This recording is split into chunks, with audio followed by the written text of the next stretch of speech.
Hi, my name is Shelby Bumgarner, and I'm a junior on the field hockey team. And this is True Blue Podcast, a podcast launched by Blue Devil Network to showcase Duke student athletes and shed light on what makes them human. This is a really special first episode for me because I'm with one of my best friends in the entire world, Kennedy Everson.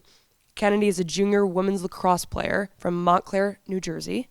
And today we're going to talk about her early personal life, her international volunteer work, and an injury that she has overcame that she experienced last January. I'm so excited to get to know Kennedy and for you to love her as much as I do. Let's get into it. Hey, Kennedy. Hey, you. How are you? I'm good. How are you? I'm good. Happy February. February 1st. Let's go. Let's go. What better place to be? Oh my gosh. I mean, we got Cameron in the background. It's a really special first episode. I'm so excited and grateful to have you on. Thank you for having me. Of course. Kennedy and I have known each other since freshman year, and just clicked ever since. So it's super cool to get the experience to share your story. As I was telling you before the podcast, it was crazy that I remember looking through all your notes and all your accolades and also just experiencing you as a human. And I was like, how in the world has there been nothing written about you or videoed about you, or how does no one know who you are behind the cage? So that's why I'm so excited for this. Why do you stay so under the radar? So I think for me, I love to just do my work by myself. I don't necessarily need the recognition for what I do. I absolutely love it. And I love having the support of my teammates, my friends, and my family. And to me, that means more than any article, any newspaper article, whatsoever. I'd rather have the recognition of people that support me and love me for who I am. Absolutely. It's a great first answer. Thank you. All right. So now we're going to get into your personal life. All right. You grew up in New Jersey. Tell me about your family dynamics. Tell me about what your family means to me. Let's go. Perfect. Let's go back in time to the beginning. For real. I'm a twin. I have a twin sister. Amazing. Named Taylor. Does she look like Yale. you? No, she does not. Okay. Probably lucky for her, honestly. Lucky for her. Right. Exactly. Yeah. But yeah, we were born at 27 weeks, really premature. Okay. So it was a bit touch and go. We were given a 30% chance of survival at birth. You're kidding me. No, I'm dead serious. No pun intended. Oh my God, Kennedy. But fast forward to my first year of life, Okay. I had both heart surgery and brain surgery. I still have the remaining scar from ear to ear for cranial synostosis, and I had a hole in my heart. So in the beginning, it was relatively touch and go. Yeah. But, I had the support of my parents. Obviously, I was really young, so I don't remember a lot of it. And I'm incredibly grateful that I didn't have to deal with a lot of after effects. It only really followed up until 5th grade. I had issues with it, but then we dealt with it. We moved on. We learned a lot from it. But then in terms of growing up, I lived in a little bit of a unique household. My mom was the main worker. Right. She took on a pretty big professional role, which made my dad have to stay home and be a stay-at-home dad, retire early, which allowed my sister and I to learn so much. What is your mom's influence on you still today? What is your relationship like with her? Absolutely massive. She's my biggest role model, my biggest supporter. I call her pretty much every day. She is someone who has taught me the importance of giving back. She's taught me the importance of seeing different cultures and appreciating other people's values. She's taught me more than I can ever learn in a classroom anywhere. And it's honestly very applicable to what we'll talk about later with all of my medical trips and volunteer trips, because that was all stemmed from her and what she taught my sister and I from such an early age about going and seeing the world outside of your main vision and trying to diversify your perspective as much as possible. Absolutely. I mean, meeting your mom once or twice, she's one of those people that immediately lights up a room. Oh, absolutely. And it's inspiring to me as well. For my potential career path. Yeah. She's really incredible. Thank you. So tell me about why you landed on Duke. I fell in love with Duke the minute I saw it. For me, it had the perfect balance. I know it's so cliche, but the perfect balance of academics and athletics. Right. And I think for me, going in as a pre-med student, I wanted to be able to navigate both sides of me. I wanted to be able to perform at my best on the field while also exploring so many opportunities off the field. Absolutely. And Duke, just because it's a research institution, so close to Exactly. an incredible hospital. One of the best in the world. One of the best. And having the CAPE internship Right. were honestly some of the biggest factors. Not to mention our coaching staff is just unbelievable. I'm so, like, I love Kirsten, I love Nick and Brooke and Sarah and Morgan. They all have made this place so incredible and sold it to me in an instant. Most people don't know. Kennedy is one of the smartest people I've ever met in my entire life. Genuinely. What influenced your academic drive? Honestly, probably people undermining me for a lot of my life. Okay. I don't know if I've ever shared this with you, but No, you've shared a lot. I do have some learning disabilities. Yeah. And my sophomore year of high school, I got a thorough neurological exam regarding all of those. And the person who was taking my exam was very upfront and was like, I'm not sure how you're succeeding in school. Like some of my numbers were a bit scary. And because ever since that moment, I was like, I want to go about my academic career proving you wrong. And it was little things. It was that I had an old chemistry teacher at Andover who gave me a hard time because the way his class was formatted made it really challenging for me to learn. Right. And that's something I've had to deal with before, but he was just really giving me a hard time. And I was like, you know what? I want to prove you wrong. And going in with that mindset has allowed me to propel into a very challenging workload that I'm taking right now. And it's inspired me to keep going and hopefully learn a little bit in the neuroscience world about what's happening in my head as well as what's happening in other people's head and try to navigate possible solutions for them down the road. Would you say that this has inspired you to become a neurosurgeon? Oh, absolutely. I think that because of what I dealt with as a child, being surrounded by doctors, being born at 27 weeks, having to navigate the complications from that, as well as what was going on in my own head, like those have all been the reasons that I've wanted to become a doctor. And then on top of that, taking the lessons that my mom has taught me about giving back and making a value out of your career, whether it's sharing people's stories or giving back to people in a medical perspective or coaching people and trying to help them navigate the challenging lives of undergrad. Something along those lines where I can make a difference in other people's lives, like that's arguably the most important thing for me navigating my future. In addition to giving back, we're going to move on to the next topic, which is your international volunteer work. So tell me about how you started at a very young age with your entire family. What did that look like? Of course. So my mom brought my sister and I to Kenya at 8 years old for the first time. And she pulled us out of school, of course. She loved to pull us out of the classroom. She thought we would learn way more in the real world than we would not just for in middle lacrosse. school. Not just for lacrosse. For Kenya. For trips, for Kenya, absolutely. So we went, she ended up making a friend named Craig Kielberger, and he ran a charity called we.org. And she was inspired by his message about sustainable volunteer work and giving back. And she decided to bring us at a young age because she wanted us to understand what incredible privilege we have and to be able to recognize those values at a young age and try to instill that message at a time when we're still learning so much about who we are. So my first time I went to Kenya, I was 8 years old. It was a pretty typical volunteer trip at the time. We focused on learning more about the community, what we.org was trying to do, as well as try to help them with their missions regarding water, safety and security, housing, agriculture, education, and then helping women, especially in that area. So we went on a couple of those. I went to Kenya 5 times before this past summer. So I absolutely fell in love with it. I can't even describe through the mic how much those trips meant to me. And then fast forward to this last summer, I'd spent about 6 weeks in Mombasa, Kenya, doing a bit more of a medical internship. Once I decided that I was interested in pursuing a pre-med undergrad experience as well as looking at possibly a surgeon as a career path, I decided that the best way for me to do that was through seeing different fields. And I wanted to incorporate a bit of volunteer work into that because it's something I'm so passionate about. So I decided to go with this program named International Medical Aid.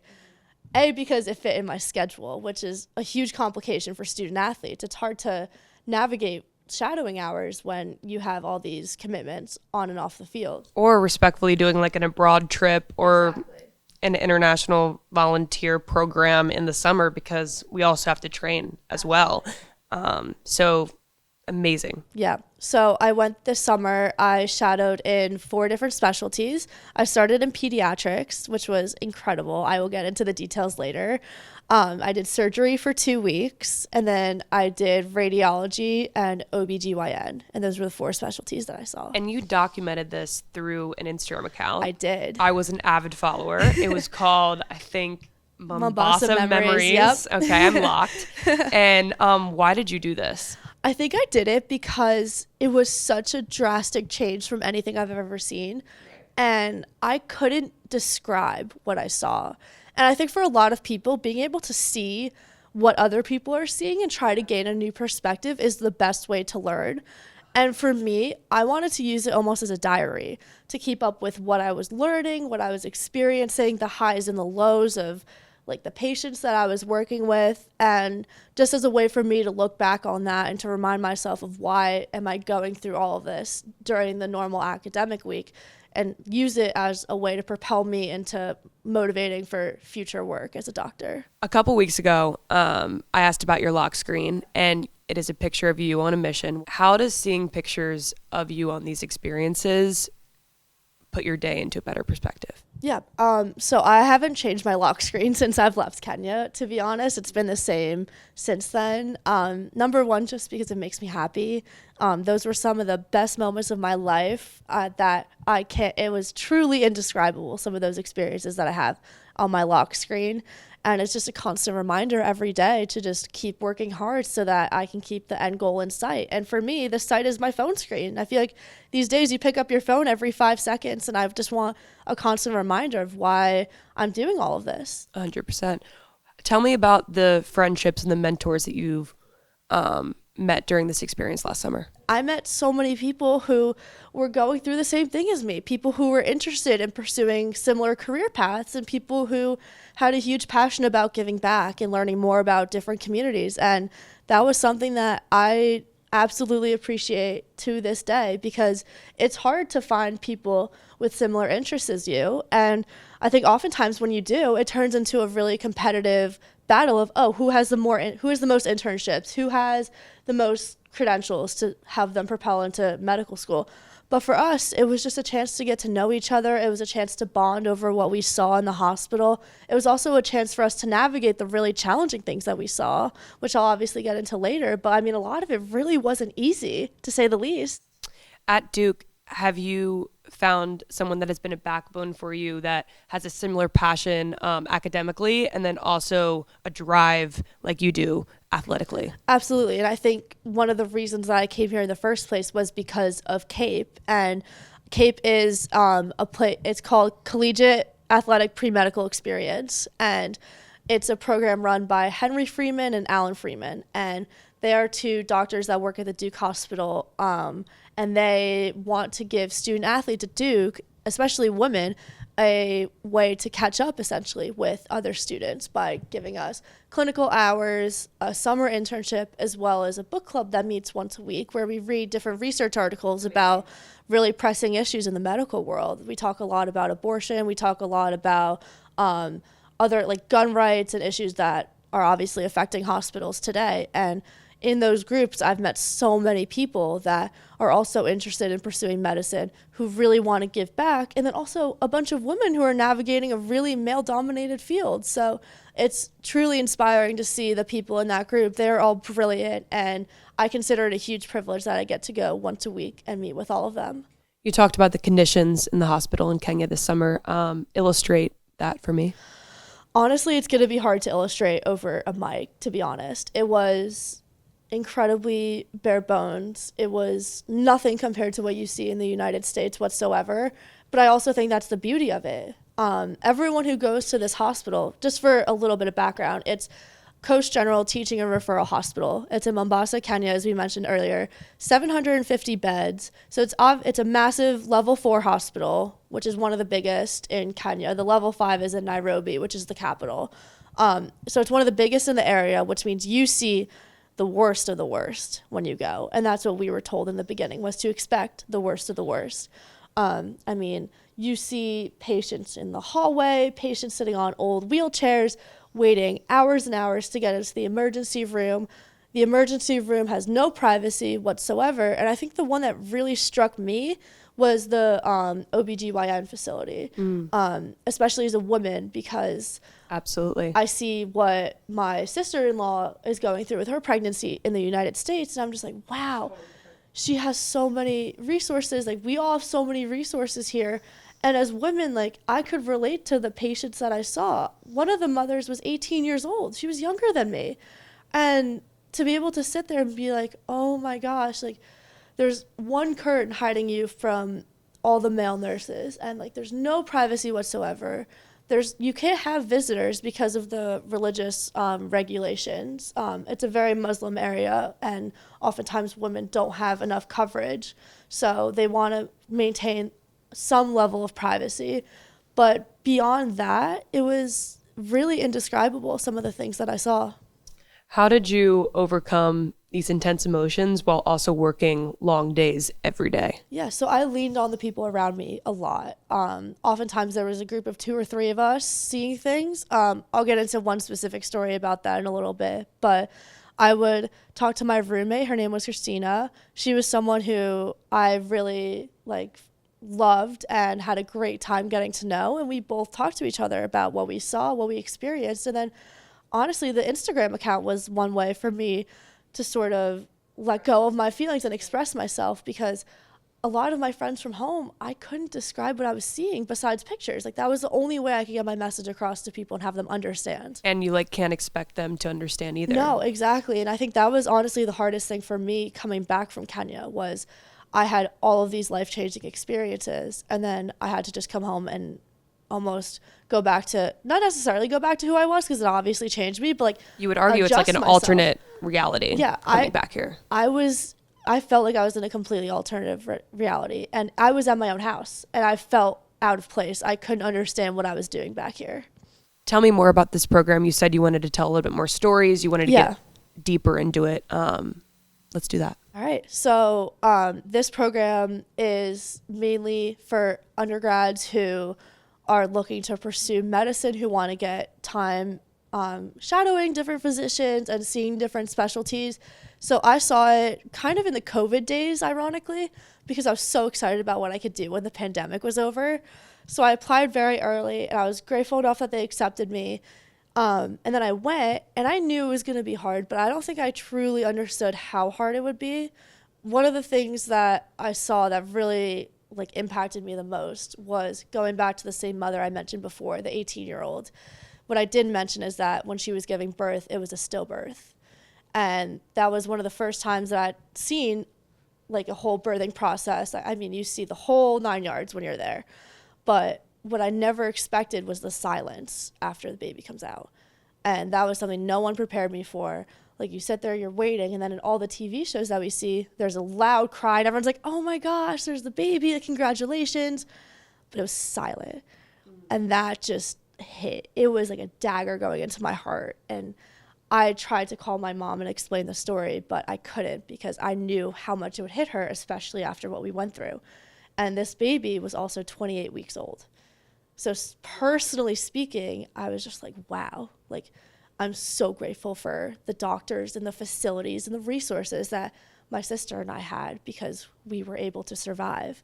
Yet this 18-year-old mother is sitting here by herself with a stillborn baby without any resources whatsoever. And it hit me really hard. There's so much personability in healthcare. And Kennedy, you're the absolute perfect person for it, truly. When you walked away this past summer, broad question, but what was the best part, and what would you argue was the most challenging? So the best part for me is actually another story. It was in the operating room. It was my first neurosurgery I've ever seen.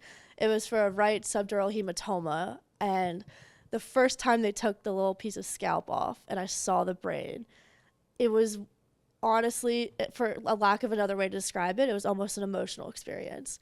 I saw that, which sounds a little cliche because I'm staring into someone's head. You were such a nerd. But I saw that and I was like, wow, like this is why I'm doing this. This is what I want to do. And like I was sitting there with a bunch of other interns and like we almost had tears in our eyes. And like looking back now, it seems silly because we were in an operating room. It was 87 degrees, no air conditioning, no nothing.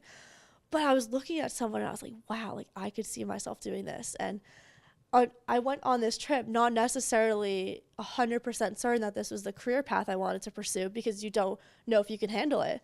That's the question that I was going to ask. So when you went on this trip, you already knew that it would be a very underdeveloped hospital. And you could have had the same experience going to Duke and doing CAPE or doing like another program in New Jersey where you're from. Were you expecting to go to an underdeveloped hospital and really figuring out what career path you wanted to hit home on? So I actually wanted to. I thought about that a lot. Really? Yeah. Okay. I wanted to go. Because I feel like that's so unpopular. I wanted to see the extreme of the extreme for multiple reasons. Right. First of all, I want to add a huge part of volunteer work into my career, whether that's going abroad for 2 to 3 months at a time and doing international surgery work, or maybe running a nonprofit someday. Trying to find a way that I can give back to a place that's given me so much was something that I really wanted to prioritize. And to be honest, the only way you can truly understand if you want to pursue this path is whether or not you can handle it. And by handling it, I mean like seeing the gross, the blood, the guts, the everything. And you don't know until you see it. And so for me, I was like, if I can handle what I saw in Kenya, I can handle whatever I see down the road. And selfishly speaking, like that trip gave me more than I can give any of those people when I was there. And so I'm using that as a way to motivate me down the line to give back to the hospital and the people that gave me so much. That's what I was going to say. I remember you posting about the work that you did for women's hygiene, and that is very interesting to me. Tell me more about that. I think it's just something that's incredibly not talked about enough. Right. It's something that we go through all the time, and especially in an area of Kenya that's extremely remote, you don't have access to the same like toiletries and whatnot that we do. And there's a lot of things to be said about women's health. There's a lot of different criteria. It's safe sex practices. It's women's hygiene in terms of how do you manage getting your period. If we're going to talk about it, like we're going to talk about it. How do you manage getting your period? Like when can you get pregnant? How can you get pregnant? All of these questions were things that those young women felt comfortable coming and asking us about. And I think that amazing as well. And I give them so much credit for being comfortable enough to ask us these questions and allowing us to try to help them as much as we can. And I think honestly, like it's not enough just to do that, but knowing that even answering some of their smallest questions can make the smallest difference makes me really happy. But I also know that there's so much more work that needs to be done. In addition to your academic and volunteer endeavors, you were also a starting goalkeeper for a top ACC program. Tell me about your freshman year. You earned a starting position. Tell me about that journey, and what was that like for you? I was just so grateful that the coaches gave me the opportunities that I had, and every time I stepped on the field, I just wanted to go in there with the mindset that like I'm going to do what I can to put my team in a position to succeed. And I mean, I had some of my best career moments freshman year. For instance, the Boston College game, and Charlotte North lined up on the 8-meter, and I was just a little peewee freshman going up against arguably the best player who's ever played in our game. And I was like, you know what? I've got nothing to lose, so I might as well do whatever I can. And I'll never forget that moment. And just that was a chilling moment. It gave me chills. It gives me chills right now talking about it. That was one of those moments that made me realize like how much I love this game and how grateful I am for everything this game has given me. You thrive under pressure athletically. Mm-hmm. Would you say that also transfers academically? Oh, considering absolutely. your future career path is a very high pressure, intense environment. I think that it absolutely is applicable to every aspect of my life. I love the pressure of like the hard classes. I love being put in a underdog mentality and having to prove people wrong and go about succeeding in opportunities where it's a lot harder to. And I think that also applied to what happened after my surgery. Like, no, it's a very challenging procedure to recover from. And I loved that. I was like, I want to go prove them wrong. I want to be able to come back from this stronger than ever and do my best to put myself and my team in a position to succeed. Sophomore year, you were super excited. I remember talking to you, super excited about what this big year would bring you. And I believe it was like the start of October, you started to experience some hip problems and they just wouldn't go away. It was a frustrating process. You tried everything you could imagine to heal it almost naturally and through various doctors. Tell me about this. So yeah, you're right. It was around October at the end of our fall ball, my sophomore year, that I started to experience really debilitating hip pain. The way I described it to people, including my dad, I remember getting in the car with him. I was like, I don't know what's going on, but it feels like someone is physically shooting into my hip. And he was like, that doesn't sound right. But I was like, no, it's in my head. Like, it's fine. It's not a big deal. And I mean, you know us. Like, we push through injuries left and right. Like, that's one of the demands of being an athlete. And I think it's one of those things that's not necessarily talked about enough. But fast forward past October, I started doing a little bit of physical therapy, and I started to get a little bit better and a little bit better. And then all of a sudden, it just stopped getting better, and it got substantially worse. And I mean, I was taking like 8 Tylenol, 9 Tylenol a day just to walk to class. And it was really challenging navigating that because I also had the demands of school like right behind me. Like I had to be able to keep up in the classroom when I could hardly walk to my class. So then over winter break, my parents and I sat down with a couple of doctors and we were like, we have to figure out something. I tried injections. I tried a bone marrow injection. We got MRIs. We did the whole 9 yards, continuing physical therapy. And at a certain point, I was like, you know what?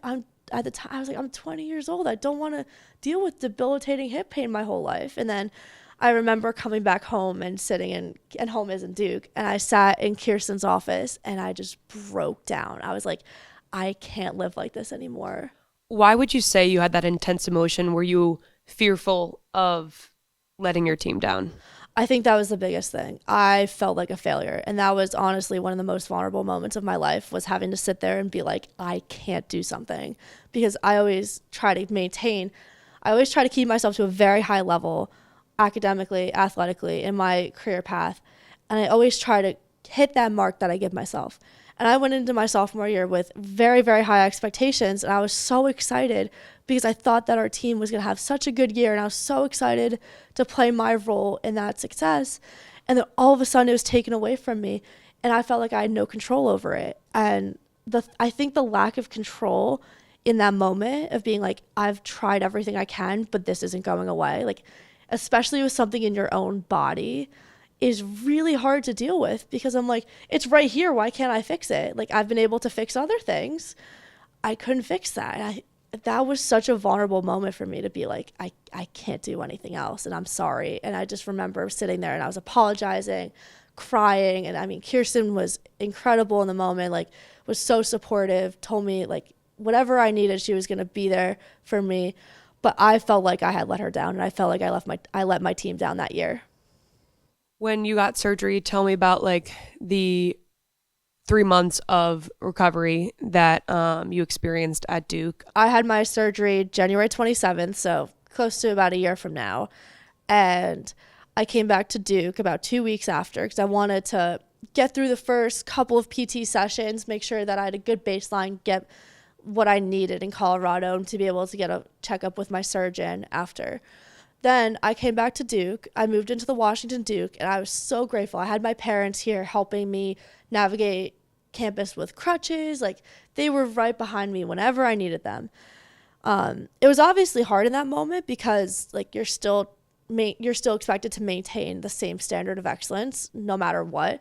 But go to every practice, go to every class, exactly. Not be able to walk, not be able to function, be in pain, yeah, keep up with schoolwork. Mm-hmm. You're still required for all those expectations. Oh, absolutely. And I think something that was really helpful was I was very upfront with my professors. I was like, look, this is going to be a challenge. I'm going to do my best, but I just want to be upfront with you. They all ended up being amazing, but yeah, it was very hard. Experiencing injury myself, I would argue that the return to play is one of the hardest things that an athlete can ever go through. Illustrate this process for me.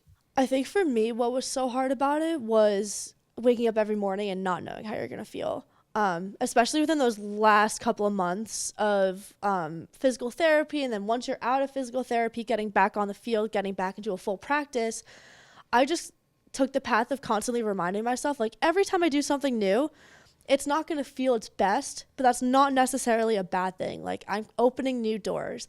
Say, oh, I'm going to go for a full practice instead of a half a practice. Like, yes, it's going to be painful the next day, but that's an accomplishment. And I try to, instead of being like upset about, oh, my hip hurts today, like it's going to be a tough day, be like, hey, I did this yesterday. That's a win. Like, maybe I go a little bit slower today, because obviously, as you know, like recovery is not linear. It's not like this. You go up, you go down, you stay neutral for a little bit, then you go down, and then you go up. So navigating those ebbs and flows was really hard in the beginning, but I tried to maintain a perspective of, hey, I'm unlocking a new door today. Like, this is something that I get to do. Like, yes, it comes with its issues, but like, so be it. It's a new opportunity. It's a new thing that I got to accomplish. I remember you called me in March and we're going through a rough time, and we talked about winning the day and how we can't have the same expectations as we did last year or a couple months ago, because those are unrealistic. Yeah. But what we can focus on is the now, and how we're doing a save that we couldn't even do 2 months ago. Exactly. And that's just so special, and we can take that for the rest of our life. What are you looking forward to this season? I'm just so excited for whatever opportunity arises, and for having a very successful season with my team. We've had a great preseason so far. We had a great fall ball. Everyone's really eager to get back on the field. Our first game is in about a week against Navy. Like, we're just excited. I think we have a lot to prove. We're a very new team. We graduated a lot of people, and I think we have a lot of new, incredibly talented freshmen and fifth years that have joined the program. And they're all looking to write a message that, you know what, like, yes, we might have had a rough season last year, but we're back, and we're someone who you can't walk over. Like, we're a name that we're forced to be reckoned with right now. And that is something that we're really excited for. It's a great opportunity. 100%. I cannot wait to be your biggest fan this year. What has been the best part of this Duke experience, and what has been the best part of Duke Lacrosse? Honestly, the girls on the team. I love them all so much. They have been my biggest supporters. They've been my best friends. They're people that I will be with for the rest of my life. And navigating this place with them and having them in my back corner when I need them has just made this place so remarkable. And I think, like, despite everything that Duke has to offer, like, the thing that makes Duke Duke is the people, and the people that I've met along the way. Whether it's on my team, on your team, people that I meet in classes, like, they're the ones that are making this experience so special to me. And being able to maintain those relationships and be able to lean on them when I need them, and to be able to be there for others, is something that has made this experience truly remarkable.